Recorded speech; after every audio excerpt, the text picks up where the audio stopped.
2 movies about ants, but only one was a true classic. Is it really that simple, though? Today, we're putting A Bug's Life and Ants head-to-head to see once and for all which is the better bug movie.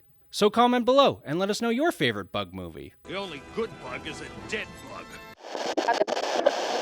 Welcome back to another episode of the Soundscape Sessions. I'm Mal. That's Trav. This is Adam. 1998 was the year of the bug.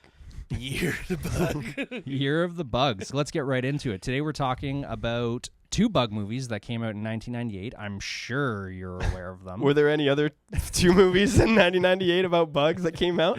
I don't know. I don't have the numbers on that. I didn't do my research there, Adam. So. That would be the best thing ever. So we're talking about A Bug's Life and Ants, which both came out in 1998. Mm-hmm. We're doing another film face-off episode where facing off. These 2 movies go head-to-head and only one can win. And only one shall have their face off. Every time you say face off, I just can't help but think face about that. off. It's just going to be a bit. Maybe I'll put it in. Yeah, maybe. So I'm fighting for A Bug's Life. Mm-hmm. Adam is fighting for Ants. Mm-hmm. And Trav is going to be the Judge Judy executioner. Uh-huh. Judge and juror, what's up? First, let me set the scene here. Objection. Whoa. Objection, he's setting the scene. Yeah, but you're the judge. You I can't know, object. I wouldn't say objection. So as I said, both these movies came out in 1998. Mm-hmm. They're both about ants, plot twist. Both offer strong main characters trying to break away from the monotony of their lives. Bug's Life, Pixar Studios movie. Directed by John Lasseter, the same guy who directed Toy Story and Cars. This is their, what, 3rd movie? I believe it is their second animated. Second, okay. Yeah, that's their crazy. second animated Right after feature. Toy Story, eh? Yeah.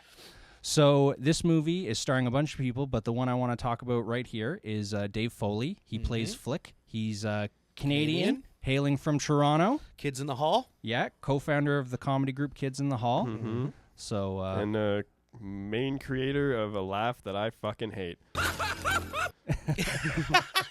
You don't like Dave Foley's laugh? Hate it. Yeah. oh, damn. Well, he doesn't always do that. We're on our way. Yeah, fucking. Sorry, I don't like it one bit. Vicious. awesome. So A Bug's Life had a budget of $120 million. Box office hit 363 million buckaroos. That's a lot of buckaroos. Considered a commercial success. Mm-hmm. Which is kind of low for Pixar. I mean, but I guess, Second one. yeah, it's Disney, though. Disney's been around for years. Like Toy Story was a hit, and like Disney has been a successful company for sure. This whole like 3D animation wasn't an experiment at the time, Oh, yeah. right? Especially on the big screen. They're a powerhouse now, but they weren't always a powerhouse either, right? So the critic rating on A Bug's Life via Rotten Tomatoes is 92%. Makes sense. Certified fresh, very high approval rating among top critics. The audience rating was 73%.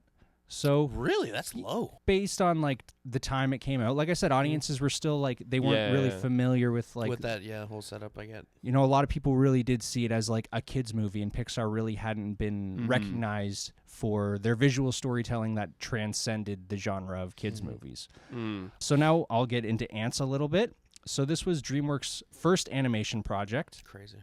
and it was actually the second animated feature film ever developed because it was actually released a month before A Bug's Life. Yes, it was. Yes. There you go. So the writer of Ants, I thought this was interesting. So there were 3 writers. There was Todd Alcott and Paul Weitz, and then there was Chris Weitz, who I thought this was interesting, helped co-write Rogue One, a Star Wars story. No way, which we just did. Oh, Yeah, go we check just- out that episode. We just reviewed Rogue One, and I think we all agreed that it is one of the best Star Wars movies. Yeah, man. Definitely. Exactly. So I thought it was very interesting. The fuck was that sound that just came out of my mouth? So I thought that was interesting that one of the guys that wrote Ants also wrote Rogue One. It's starring a bunch of actors. Oh, dude, yeah, Oh, there's a Ants? lot. Yeah. No, It's stacked. Yeah. Yeah. I got just some names here: Woody Allen, Gene Hackman, Sharon Stone, Sylvester Stallone, among Christopher others. How did you rhyme all that? Danny Glover. Yeah. Budget of $105 million, so a little less than A Bug's Life. Box office of $171 So it million. didn't make nearly as much either. Wasn't really considered a commercial success at the time, Mm-hmm. but the critic rating of Ants was 92%. Ooh. So matched A saying? Bug's And Life. what's the popcorn score? So the audience rating is 52%. Oh, Burn. Was not. That's Sorry, the thing. they didn't get it.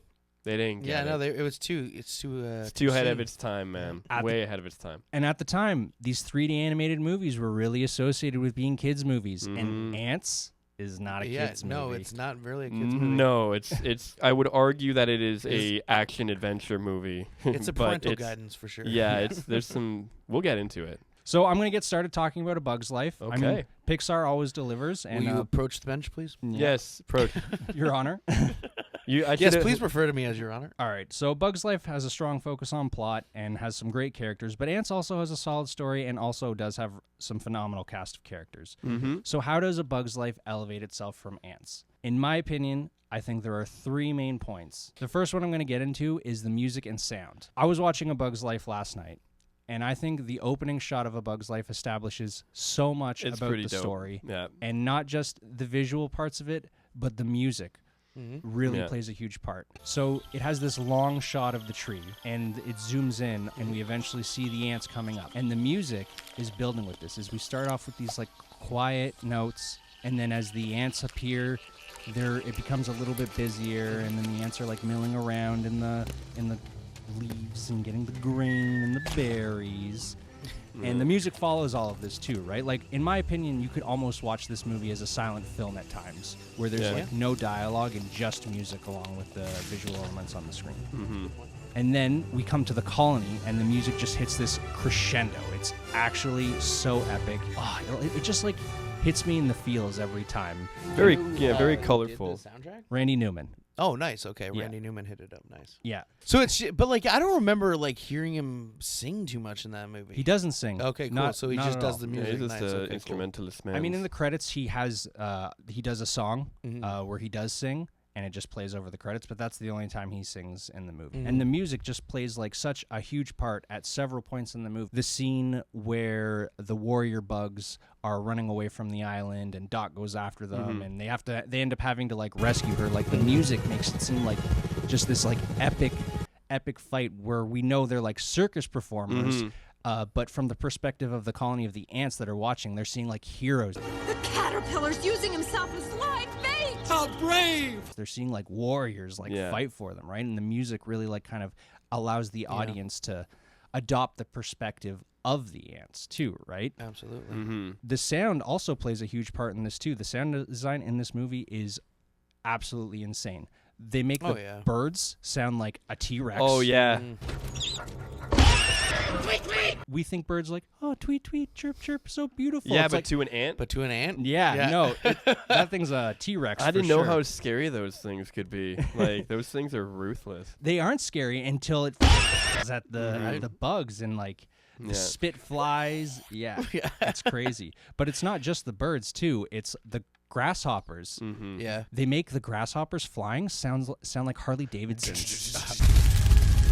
Yeah. Let's ride. Yeah, exactly. And I also noticed too, like, they make the grasshoppers look like they're wearing like leather jackets and like wife it's like they're a beaters. club, like a biker club. Yeah, almost. they're like a biker club. The wings are like kind of like coattails, like that are just like kind of down there. Exactly. It's like, cool as shit, bro. So my second point is characters. Well, character. Flick is a great main character. He's a great main character because the movie establishes both his like competence and his incompetence immediately.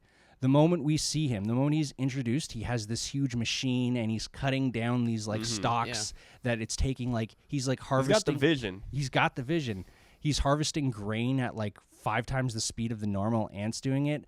But what does he do with the harvester? He fires the stalk and almost kills the princess right away, right? Elaine Bennis does not like that one bit. And then afterwards, Louis he Dreyfus fucks the whole offering. Exactly, yeah. So like that's another thing too that makes him such a great main character is his decisions directly move the course of the movie along. Yes, absolutely. Like- Okay, well, let's just quickly just say whoever built the stage for the offering should be fired. Yeah, right next to the water. So Yeah. the question shouldn't have been why did Flick do it? The question should have been why did That thing anyone- was asking to be knocked It's over. true. It's like, true. come on, dude. I don't hate A Bug's Life by any means. I adore Bug's Life. But right now, I'm all ants. And ants paid me, and that's why I'm wearing the blazer. I obviously saw this movie like very young. Yeah. Like, and I remember when the offering does fall over and it all does go in the water.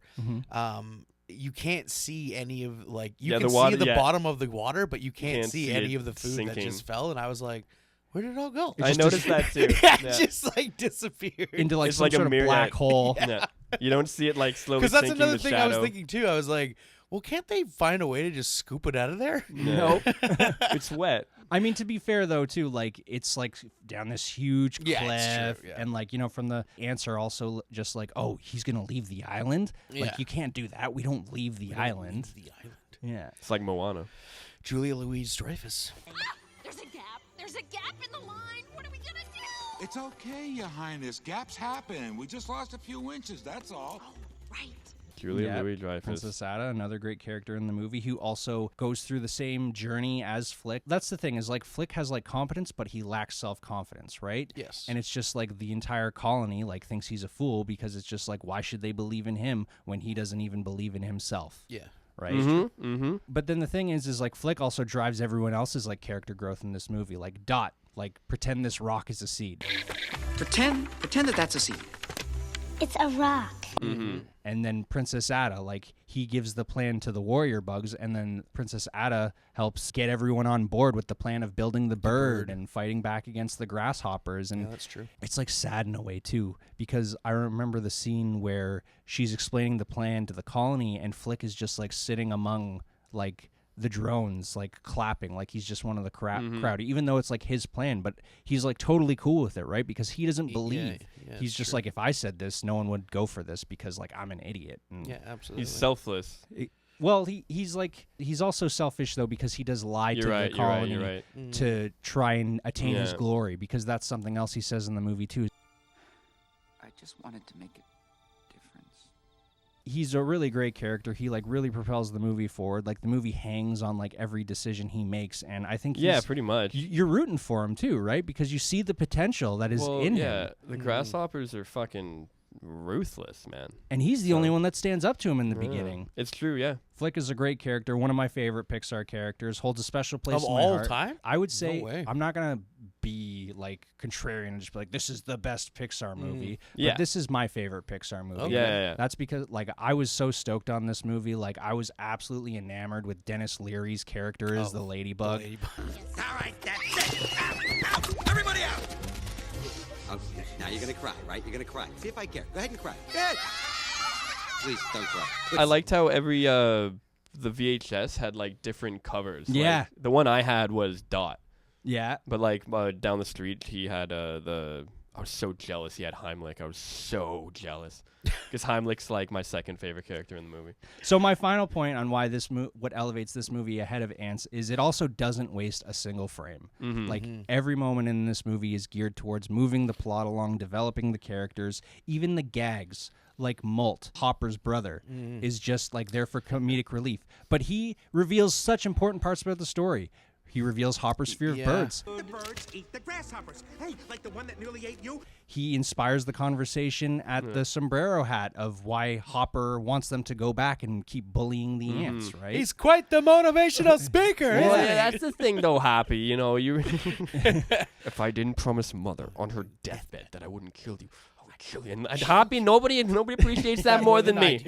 Remember, Mom?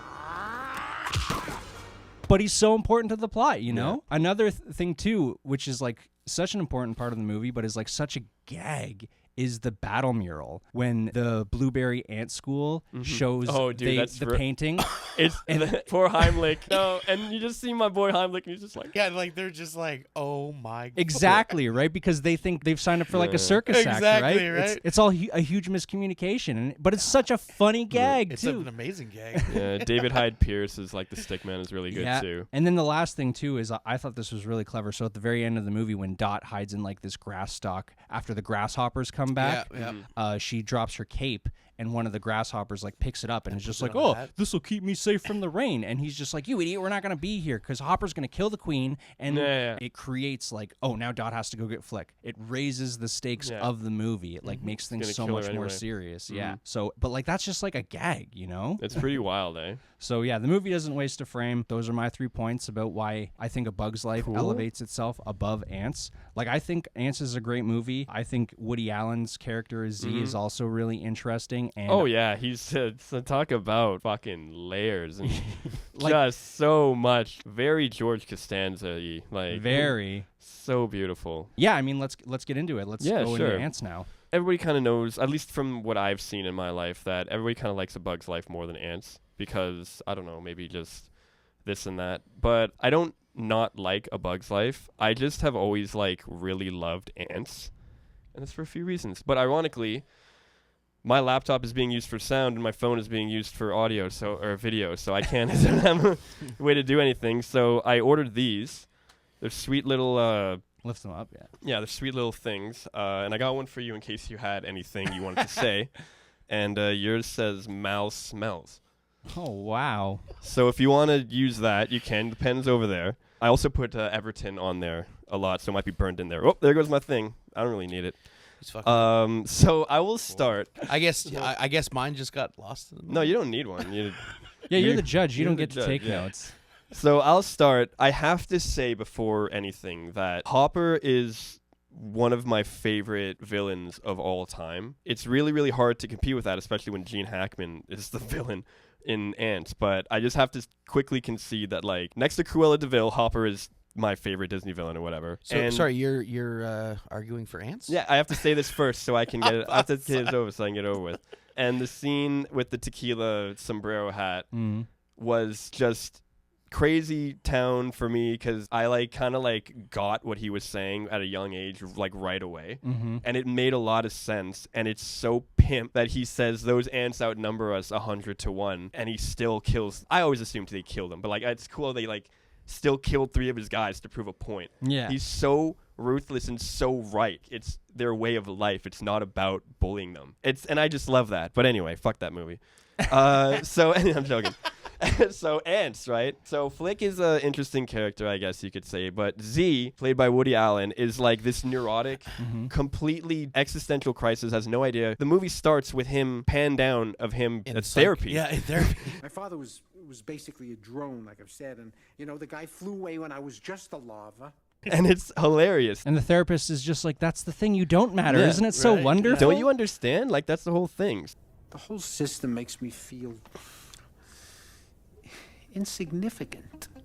Excellent. You've made a real breakthrough. I have? Yes, Z. You are insignificant. I am? I will say that in regards to the cast, it is insane. But like of all of them, the main ones are like Woody Allen, Sylvester Stallone, Gene Hackman, Jennifer Lopez, Yeah. Danny Glover, Sharon Stone, Chris Walken, Dan Aykroyd, and Jane Curtin. Like, Fucking Jennifer Lopez was in everything in the Yeah, 90s, man. right? Fuck. yeah, they kind I of had don't the hots like for her. Sly's character too. I am sorry, but I've never liked her, and I don't think she can act either. So I never met her, but I was in the same room as her, and her assistant had some interesting things to say about her. oh, But there you go. You just got her assistant fucking fired. our main antagonist in Antz is Gene Hackman. And Gene Hackman is essentially trying to mass genocide. He's trying to Jim Jones his fucking people. Jim Jones. Workers, they're weak. They lack discipline. They lack commitment. And so when Malcolm said that this movie is not for kids, and when Travis said, oh yeah, it's not for kids, let me say, this movie's not for kids.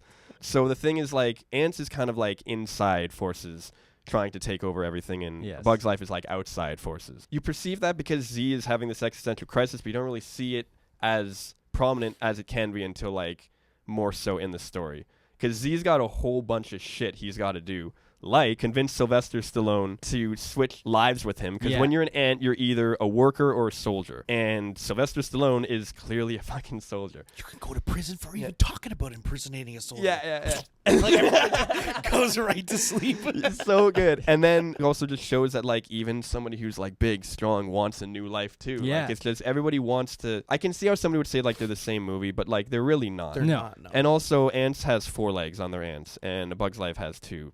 Dumb. Should have... Yeah, but the Why ants, do you not have 4 but legs? That's so ants dumb. have like human teeth, though. Yeah, I know. It's That's true. pretty fucking stupid, I know.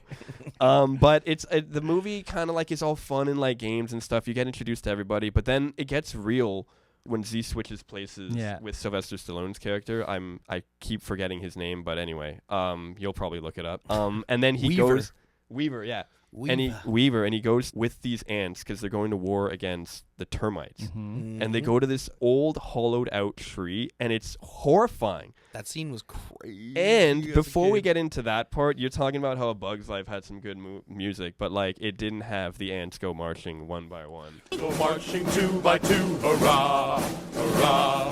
We'll all be dead before we're through, hurrah, hurrah. Hurrah. And that is arguably the most popular song about ants in the entire world. So where was that? A Bug's Life dropped the ball on that one. I will concede that is a great moment that really has some crazy thematic horrifying, undertones dude. as well. And the thing is, the fact is, like, he also, it's not like a cutaway where you like see the destruction after. You see some horrific stuff. The termites apparently have acid things they can shoot outside of their fucking foreheads. And when it hits ants, they just like melt. Yeah. And it's insane. One of my favorite characters is definitely Danny Glover. He makes it with Donald Glover. Barbados' character, because he kind of takes a shine to like Z. He notices, he's like, "It's okay, man. I'll help you out." And stuff with his sweet friggin' Danny Glover voice. And then after it's all said and done, Z only survives because Hey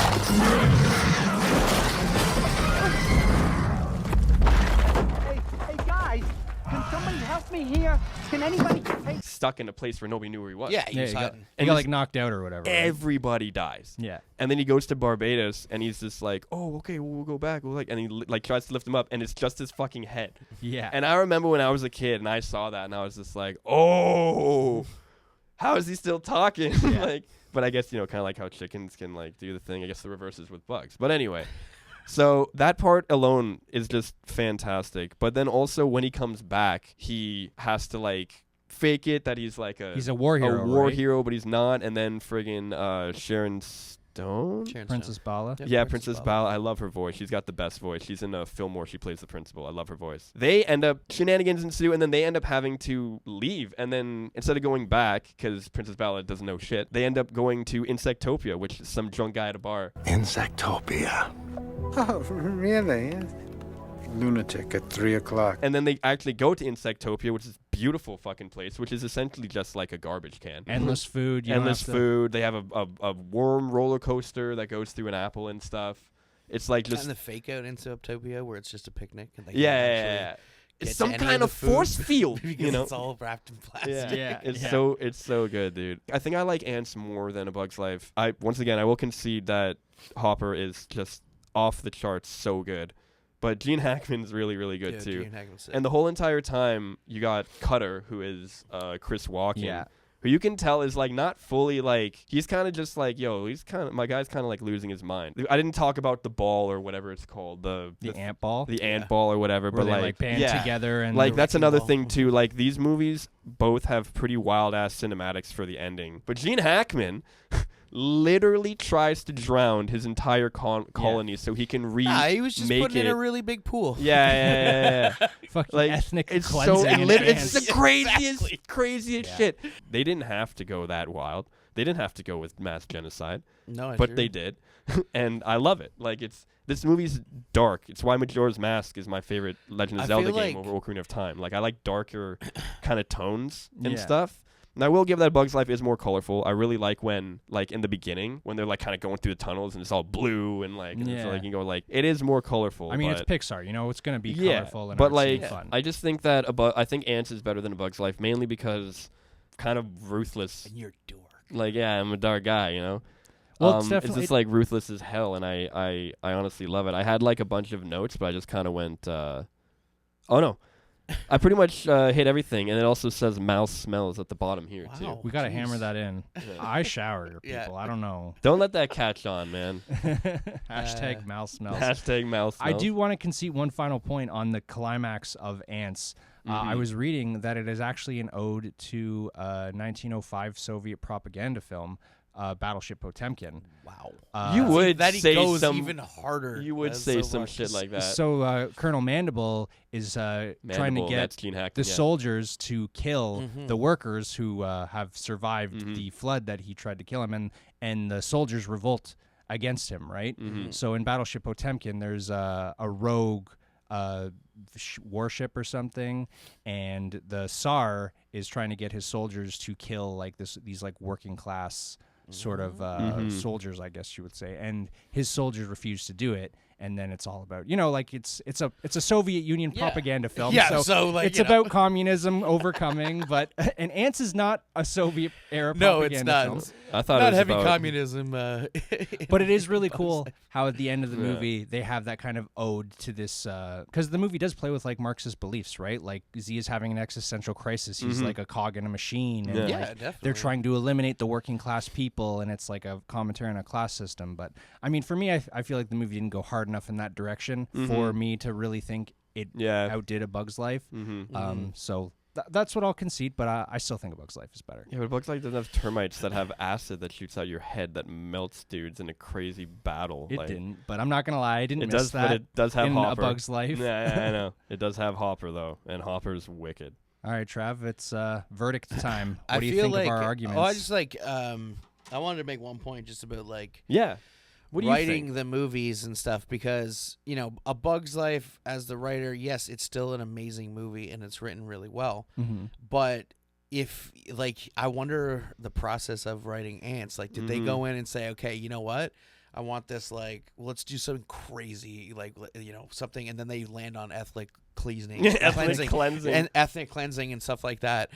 And then they're like, okay, we got that, let's do that, but we still have to make this a PG movie. You know what I mean? So it's like all of a it's sudden, an animated movie. Like, kids are gonna see it. Yeah, Absolutely. exactly, right? So, and honestly and truly, I saw this movie very young too, and I don't think I really picked up on what they were actually doing until I was older. No, you know what I mean? I joked and said, "Oh no, he's just putting in a really big pool." Yeah, no. I didn't really know he was crazy, trying to kill dude. everybody. You know what I mean? It's like Hopper's trying to restore order so that the ants can still maintain their way of life, and Mandible's just kill them all, kill them all in the worst way. But yeah, no, I will say both of you brought very, very good, opposing arguments, and it's really hard because, like I said, I don't like when people say they're kind of the same movie, because they're not at all.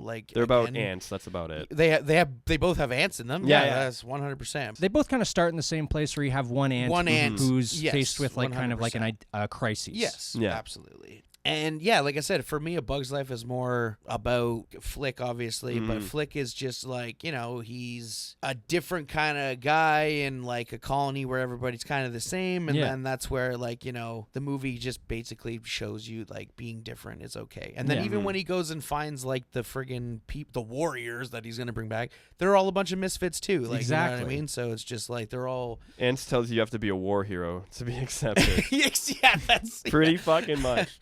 But yeah, and then Antz is obviously more of a society breakdown and how everybody you That's can feel like yeah. a number and Class Just, commentary. from within, Absolutely. the corruption from within, dude. Yeah. Those are your people, dude. Man. But yeah, it's a really hard one because A Bug's Life I watch for other reasons, you know what I mean, it's more fun, it's got more hard and but that's what I'm saying. But the Antz is it's a little bit more darker tones, but there are also things in that movie that elevate it to a pretty crazy level as well. Oh my God, this is so hard. I feel how I decide this would be, because again, both arguments were amazing. I just have to sit and think and envision myself, and I put on Netflix and I am presented with A Bug's Life. That's and a I good am one. presented with Antz. Which one would I choose to watch? And I would have to say it's probably going to be Antz. Yeah. Whoa! Wow. Plot twist. I know. So before we did this, Travis was just I'm gonna be honest, it's kind of leaning on Bug's Life, and I was just oh nah, you don't know me, bitch. You don't. No, I was not expecting that. That's cool as shit. Wow. I can kind of understand that too. As an adult, I feel like Antz it's the more unconventional film in a way too, Yeah. right? Yes. You know what you're going to get with A Bug's Life, whereas with Antz, you can dig a little deeper. I personally feel there are parts of the movie where that fall, the low parts of Antz are lower than the low parts of A Bug's Life. Yeah. I'll give you that. I just, when I thought about it, I adore A Bug's Life, but the main reason why I'm watching A Bug's Life is because I love Hopper and I love Heimlich. And I love the whole cast and characters and stuff, but I'm also like kind of just like looking forward to seeing like when Hopper comes back, when Heimlich is talking and stuff. Dennis Leary's Ladybug is great too. But with the Antz, like it's a whole thing. Like when I'm watching Antz, like everything kind of like, I don't really have like any favorites because it's all just like kind of so many crazy different, like it's a stacked as shit cast. Yeah, and I'm an ensemble cast guy. And there's a lot of fucking really good actors and actresses. Dan Aykroyd as the Bee. Yeah, no, I just like glazed over Dan Aykroyd and Jane Curtin. I always forget that it's Dan Aykroyd because it sounds nothing like Dan. He's doing a voice, like an English accent, and then he's doing Muffy. Then he's doing a drunk English accent afterwards. Yeah. And it's like he's so important. Without him, like, you know, you don't get back. And his wife dies. Yeah, man, she gets fucking swatted. By the way, the kill count in the kill count in A Bug's Life is 1. No, 3. No, 4 Hopper takes out technically. three dudes at the bar. Doesn't Hopper and the three grasshoppers you're he takes out. right. And that's how crazy. Like that's just how badass these badasses are. But like, man, how many soldiers, termites, Dan Aykroyd's bug wife, like Jane Curtin. Unfortunately, she's such a great actress too. It'd be cool if she'd had more lines. But all right. So yeah, I mean, I need a gavel. You know, like. The kids are awarded 2 ants. The kids are awarded 2 ants. Use the thing. There we go. Yeah. Just the whole table just adjourn. Yeah. All right. Well, what did you guys think? Yeah. Did you agree with my argument? Did you agree with Adam's argument? And did you think I picked the right movie? Yeah. Do you think we're all stupid? Do you think we're all smart? What do you think, man? Let us know in a comment below. Do you like my blazer? We have just gonna move on past that. We have a movie review show every Monday. This week we just dropped Mission Impossible 3. So go check it out. Next week we're gonna be doing Point Break. Oh, we're doing Point Break. I'm so amped, dude. I've been wanting to talk about Point Break forever. So if you guys like sunny beaches and hot, sweet waves and ex-presidents people that wear masks of ex-presidents that you may have liked or don't like, and Keanu Reeves and Patrick Swayze, tune in. Heck yeah. And until then, we'll see you next time. Peace out. Adios. Bye.